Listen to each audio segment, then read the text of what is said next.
দুবাইয়ের হামরিয়া বন্দরের বহির্নোঙরে পৌঁছেছে এমভি আবদুল্লাহ।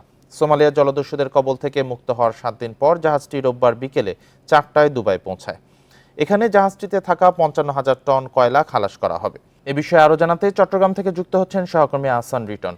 রিটন, দুবাইয়ের হামরিয়া বন্দরের বহির্নোঙরে এখন আছে এমভি আবদুল্লাহ। দেশে আসতে তো আরো মাসখানেক সময় লাগবে। তো হামরিয়া বন্দরে যে কয়দিন আছে সেখানে কি কি কার্যক্রম রয়েছে বা কি কি কার্যক্রম করবে?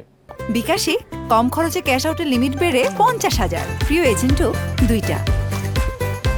দেখুন, আমরা যেটা জানি সেটা হচ্ছে গতকালকে বিকাল 4টার দিকে, বাংলাদেশ সময় 4টার দিকে সোমালিয়া জলদস্যুদের হাত থেকে মুক্তি হওয়া এমভি আবদুল্লাহ সেটি দুবাইয়ের যে হারামিয়া বন্দর রয়েছে তার বহির্নোঙরে সেটি অবস্থান করছিল। তো আজকে দুপুর 2:30টার দিকে সেটি একেবারে জেটিতে ফিরবে এমন একটি কথা আমাদের কাছে মালিক পক্ষ জানিয়েছে।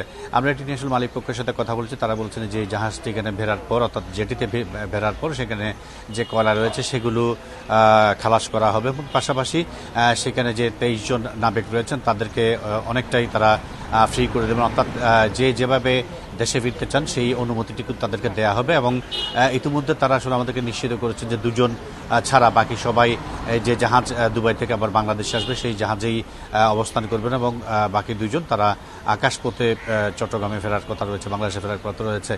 আপনি জানেন যে আসলে এই জিম্মি দশা থেকে মুক্তি পাওয়ার যে খবর 14ই এপ্রিল আসে, তখন থেকে আমরা দেখেছি যারা সেই জাহাজের কর্মকর্তা রয়েছেন তাদের পরিবারে এক ধরনের বলা যেতে পারে যে আসলে খুশির ঢেউ বয়ে গেছে, সেটি এখন অব্যাহত আছে। এবং যত দুবাই বন্দর আসার পর তারা আরও বেশি আশ্বস্ত হয়েছে যে তারা তাদের স্বজনদেরকে একেবারে অক্ষত অবস্থায় পাবেন।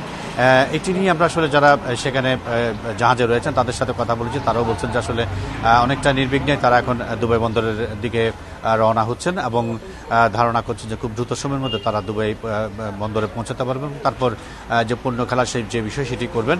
এর পরবর্তীতে পণ্য খালাস করার পরে কিছু কার্যসূচি রয়েছে, সেগুলো শেষ করার পর তারা দেশে ফিরবেন। তো সবকিছু মিলে বলা যায় যে আসলে একটি স্বস্তিকর পরিস্থিতির মধ্য দিয়ে তারা দেশে ফেরার প্রস্তুতি নিচ্ছেন এবং এর মধ্য দিয়ে তাদের পরিবারে যে উদ্বেগ উৎকণ্ঠা ছিল সেটা অনেকটা কেটে গেছে। মালিক পক্ষ এখন পরিবারে অনেকটাই কেটে গেছে। বাণিজ্যিক জাহাজ এমভি আবদুল্লাহর বিষয়ে সবশেষ খবর জানাচ্ছিলেন সহকর্মী আহসান রিটন।